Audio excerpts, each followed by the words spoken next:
All righty. Well, good morning, folks. It's the 15th of October, 2018.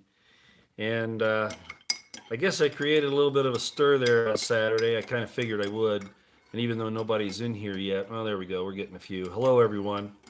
I've been doing this for a long, long time.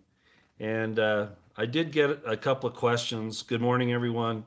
I did get a couple of questions that I thought I should address. And again, normally I don't look at the comments on my videos. Uh, and of course, the chat's kind of hard to see if I'm doing a live stream. But at any rate, I had some questions about the Paleo Hebrew, if Brashith had been put in the Paleo. And also, I saw a comment saying, well, where are the verbs? Where's the verb saw? I'm going to address the second one first, okay? These are pictographs, okay? This language, Egyptian and Hebrew, are really pictographs, okay? That's what they are. Uh, the action is inherent in the way the pictographs, the letters, are put together. Now, yes, you can make words with the letters that are verbs. Absolutely, you can. Um, like created, which is bait, resh, aleph, which is bra, which means create, created. So, yes, you can do that, and yes, it is necessary. But in the pictograph system, the action is inherent in the actual pictograph itself. For instance, if you see a pictograph, an Egyptian or even an Indian one, a Native American, with somebody having a bow and drawing it and aiming at something, the action is depicted in the pictograph. Well, the same thing happens in Hebrew, okay?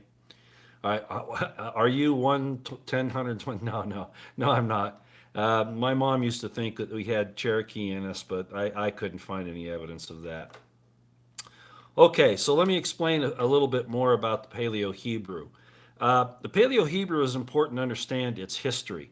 And a lot of people give a lot of credence to the Paleo Hebrew as if there's something really special about it. Well, in some regards there are, and in other regards there are not.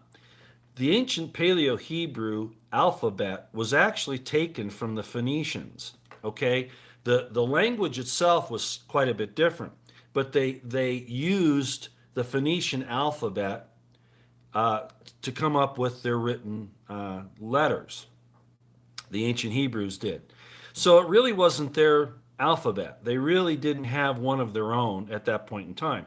When they were in Egypt, they used Egyptian. When they were, which we can show, when they were in the Canaan, the land of Canaan there for a while, and they did start writing, they borrowed the Phoenician alphabet with Hebrew phonetic sounds. Well, it wasn't their written language, and they knew that, just like Egyptian wasn't. So, anyway, this went along for a long time, and neither is Elizabeth Warren. Tinfoil hat, that's good. So this went along for a long time, and most things in Hebrew, the Torah was passed down, and the what's called the Hekkelot was passed down mouth to ear. In other words, it was an oral passing down. David didn't know the current form of the block Hebrew. That would have been David, the King David. That would have been foreign to him. He wouldn't know what it is. It was Phoenician. That's what they were using. So what happened was is when they transformed the Phoenician into a usable Hebrew alphabet, in that original Hebrew alphabet, they left out three of their own letters. I can't tell you why. I'm not certain. But they left out the Zayin, which is basically a sword, and it's the number 7. They left out the Tet. Interestingly, I've talked about the Tet before. And Tet is the instructor. It's also a symbol for Satan, the tester, okay, the accuser. It's the number 9. And they left out the Samic of all things, which is a support. Okay, is basically what it means. It means it's a support, and it's the number 60. So they left out those three. They didn't even have them, and there were things in the Phoenician that they could have used, but they didn't for various reasons. They had those different sounds in some other letters. The tet, for instance, is similar in sound to the ta. The Zayin is very similar to the Zadeh, and the Samic is very similar to the Shin. Shin has both the S sound and the Sh sounds, okay? So they probably felt like they didn't need them, is probably what it was. Well, what happened was is they went into the Babylonian captivity, and they realized, Ezra, for instance, and Jeremiah, realized that, along with Daniel and all the others, realized that, they needed their own language, and they wanted it to represent what they considered to be the holiness of their language. And so it is very true that the block form of the Hebrew, which I showed you on Saturday, and which I always use, was created during the Babylonian captivity. Absolutely 100% true. But remember, when they did that, they weren't really trying to copy the Babylonian. They were trying to come up with their own alphabet that was unique just to them. Okay? But with all the same meanings that were in the original Paleo Hebrew. But there are some interesting things, and so this morning what I thought I'd do is I'd show you what the Paleo Hebrew version of Brashith in the block form Hebrew looks like. So let's turn this around and let you take a look at this. I hope you can see that. Okay, you'll remember I showed you this the other morning. This is Genesis 1:1 in the beginning. And the top one, or this one right here, is the block form of the Hebrew that we use now. And they really are pregnant with meaning. Each of these letters is pregnant with multiple meanings, okay? And depending upon their context and some other things that you look at, what I showed you the other day, the translation of this as a pictograph moving from right to left, the story of in the Father's house, God decided that a crown for the Son could be had on the cross, okay? That entire thing is right there. And there are other deeper meanings, which I won't get into because frankly, it would shock the conscience of most born-again Christians, Baptists, people like that. And I'm just not into that, okay? I'm not for that. I'll just stay in the traditional ideas here. I mean, it's bad enough to think that well, if you understood the block Hebrew and even the Paleo here, what's actually being said is much more profound than that, and much more wonderful for us if I actually went there. But I'm not going to because it just causes too much dissension. Okay, so this is the block form of the Hebrew here. This is the Paleo form that somebody brought up the other day. That's a bait in the Paleo, a head, kind of like a neck and, a head. This is the Aleph, very similar to our A in a lot of ways. This is the Shin. It's still very similar to the block form Shin, but there's some real secrets in Shin that Ezra put in there, and Jeremiah, because of the importance of what they were trying to say about God, what they had learned about God. Remember, the Hebrews were awakening, okay? When the Torah was written, it was written at about the same time, well, it wasn't even written. When the Ten Commandments were put in stone and the Israelites left Egypt, get this, we're talking about the same time period that the Greek poet and writer, why did I forget his name all of a sudden? Anyway, the guy that wrote the Iliad and the Odyssey, sometimes it's too early, I haven't had enough coffee yet. Homer, the Greek poet, writer Homer, was writing the Iliad and the Odyssey. Do you understand how that's so close? So when the Israelites are leaving Egypt, and when they get the Ten Commandments written in stone, Homer is writing the Iliad and the Odyssey. And the Iliad and the Odyssey is all about the awakening of the consciousness of man.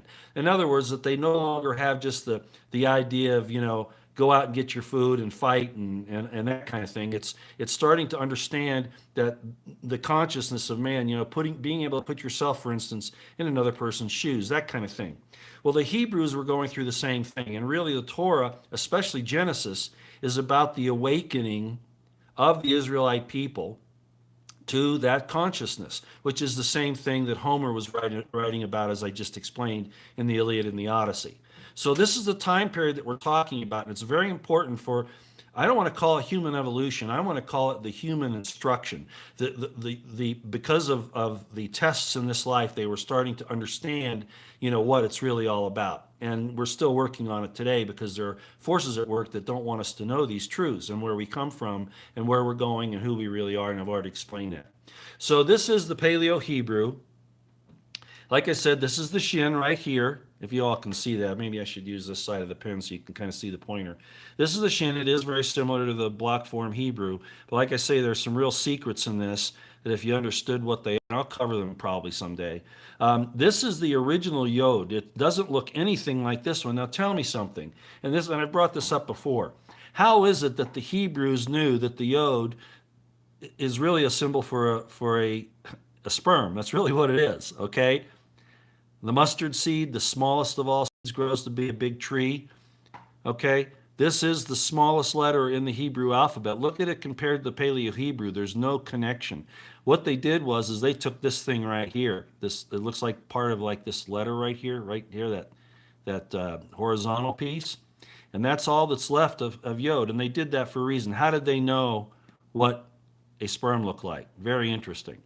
And the closest thing in the Paleo Hebrew and in the Phoenician to a real cross is that's the letter right there. And sometimes they would write it as an X. It depends upon the position and things like that. But that's the original Tav, the last letter of the Hebrew alphabet, and it's a cross. You can see that. You see, but then they went to this. It wasn't to blaspheme the cross. It was to get away from the Phoenician symbol. Do you understand? Okay, but the cross is inherent in this if you can see it, but that's really not important to go through right now. The important thing to see is that most people, when they say, oh, you can learn so much more from the Paleo Hebrew, this is usually what they're referring to, is this cross here, which is obviously, in that. So I wanted to show you that this morning. Just take a couple minutes. Golly, I've already gone 12 minutes. It's amazing how I can get so verbose.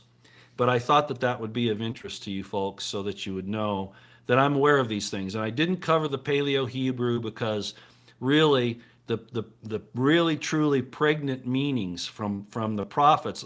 The block Hebrew was put together by the prophets because it was their own language, as I stated before, and they could place meanings and symbols into the language that were very, very holy, let me put it that way, and reveal a lot of information. So that's the reason why I, even to this day, will use the block form. I'm aware of the Paleo, but I'm also aware that this comes from the Phoenician, okay? So that's why I don't do it. I want to go with what the prophets finally went with, which is this. Okay, it's very, very important to understand that. Okay, that's enough for today. I hope you found that interesting. Let me bring this back. I hope you found that interesting. I am going to do a lot